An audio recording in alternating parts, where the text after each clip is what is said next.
Video kali ini mengulas sepenggal kisah tentang kolonel misterius TNI Angkatan Darat, TNI AD, yang rajin sholat dan berzikir. Siapakah kolonel misterius TNI AD yang rajin sholat dan berzikir tersebut? Dia bernama Zulkifli Lubis, salah satu kolonel legendaris TNI AD yang kerap dijuluki Bapak Intelijen Indonesia. Seperti diketahui, karir Zulkifli Lubis di TNI habis ketika dia terlibat dalam pemberontakan PRRI dan Permesta pada tahun 50-an.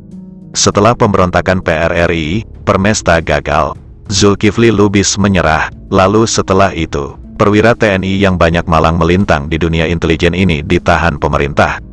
Dikutip dari buku, Kolonel Misterius di Balik Pergolakan TNI AD, yang ditulis Peter Kasenda.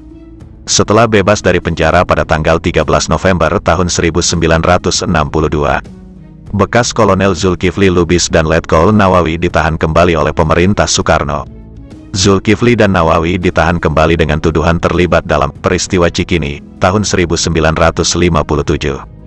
Zulkifli Lubis dituduh tersangkut dalam peristiwa percobaan pembunuhan terhadap Presiden Soekarno pada waktu itu.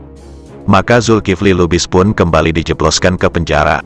Dia mendekam di penjara selama 3 tahun 9 bulan, kemudian dibebaskan pada tahun 1966. Jadi ketika peristiwa gerakan 30 September meletus, Zulkifli masih ada di dalam penjara. Setelah Zulkifli bebas dari penjara, tak lama setelah itu Soekarno jatuh dari puncak kekuasaan lalu digantikan oleh Soeharto. Seorang jenderal Kostrad, Zulkifli Lubis lalu tinggal di Bogor. Ketika itu, setelah besar dari penjara, Zulkifli sadar jika dunia ketentaraan yang selama ini digelutinya tidak memungkinkan dia bekerja sebagai pegawai negeri karena keterlibatannya dalam peristiwa PRRI. Akan tetapi, menurut Peter Kasenda, ada keinginan Zulkifli Lubis untuk menekuni dunia intelijen di luar pemerintah karena itu merupakan modalnya yang ia dipunyai.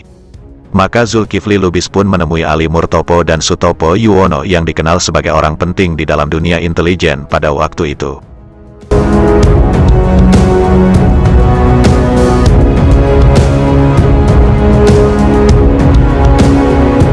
Kelihatannya ide Zulkifli Lubis bisa diterima oleh Ali Murtopo dan Sutopo dan karena itu permintaannya untuk mengelilingi dunia dikabulkan. Zulkifli Lubis mengunjungi negara-negara komunis, non-komunis, dan anti-komunis selama setahun untuk mempelajari dunia intelijen di sana. Dari hasil perjalanan itu, Zulkifli Lubis menyimpulkan bahwa dunia masa mendatang tidak semata-mata berdasarkan aspek ideologis, tetapi sudah banyak aspek teknologis. Nah, ketika berkeliling dunia, Zulkifli Lubis bertemu dengan Mr. Lid, seorang Cina Muslim. Pengusaha ini menawarkan usaha pasir untuk bangunan di Singapura. Tawaran ini membelokkan keinginan Zulkifli Lubis untuk menekuni ke dunia usaha. Mereka lantas mendirikan PT Riau Timas, yang berkantor di CS Building, Jakarta, dan lokasi proyek terletak di Riau. Lokasi itu dari segi keamanan dianggap Zulkifli Lubis adalah baik sebagai tempat berpijak karena pintu gerbang masuknya komunis.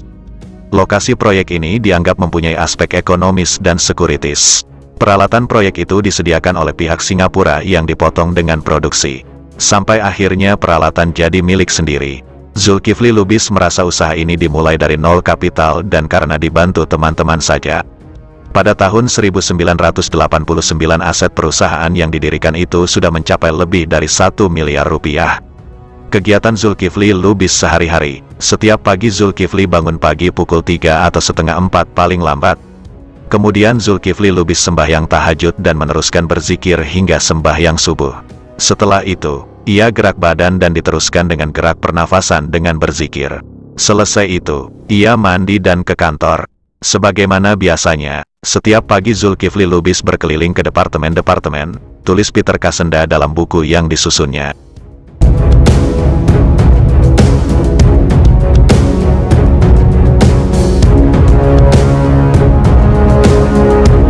Sebagai pengusaha, kata Peter Kasenda, Zulkifli Lubis merasa harus dekat dengan pejabat, apalagi ada sebagian pejabat yang kurang berpengalaman dalam hal pelayanan umum.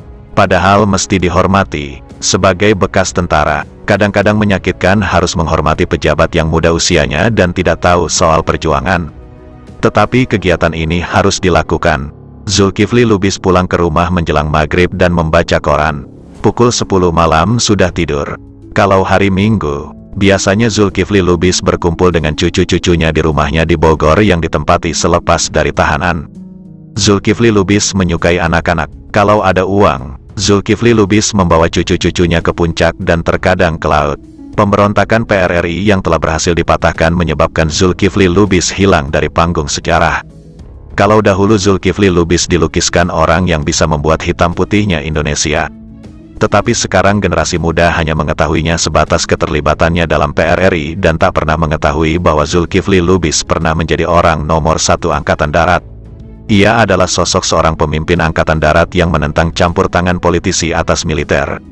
Bagi generasi sezamannya, Zulkifli Lubis masih merupakan suatu misteri yang harus dipecahkan. Ia sedikit sekali meninggalkan jejak setelah melakukan aksi. Apa memang demikian kehidupan seorang intelijen yang lebih suka membisu terhadap aksi-aksi yang dilakukan? Tulis Peter Kasenda. Pada tanggal 23 Juni tahun 1993. Pukul 13.00 waktu Indonesia bagian Barat, Zulkifli Lubis meninggal dunia dengan tenang. Sehari setelah ia harus dengan mendadak dibawa ke Rumah Sakit Pertamina, Jakarta. Karena sakit, segala macam usaha telah dilakukan tim medis. Tetapi Tuhan telah memanggilnya untuk kembali ke haribaannya. Perjalanan karirnya sebagai seorang intelijen telah menimbulkan penilaian pro dan kontra terhadap dirinya. Kenyataan almarhum dimakamkan di Taman Makam Pahlawan Dredet, Kabupaten Bogor, dengan upacara militer yang dipimpin oleh Asisten Personel Angkatan Darat Maijen Sutopo selaku Inspektur Upacara.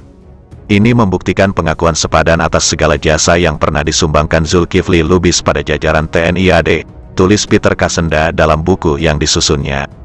Kata Peter Kasenda, Zulkifli Lubis meninggalkan sejumlah misteri mengenai dirinya. Dan itu merupakan tugas sejarawan untuk menelusuri jejak-jejak yang ditinggalkannya.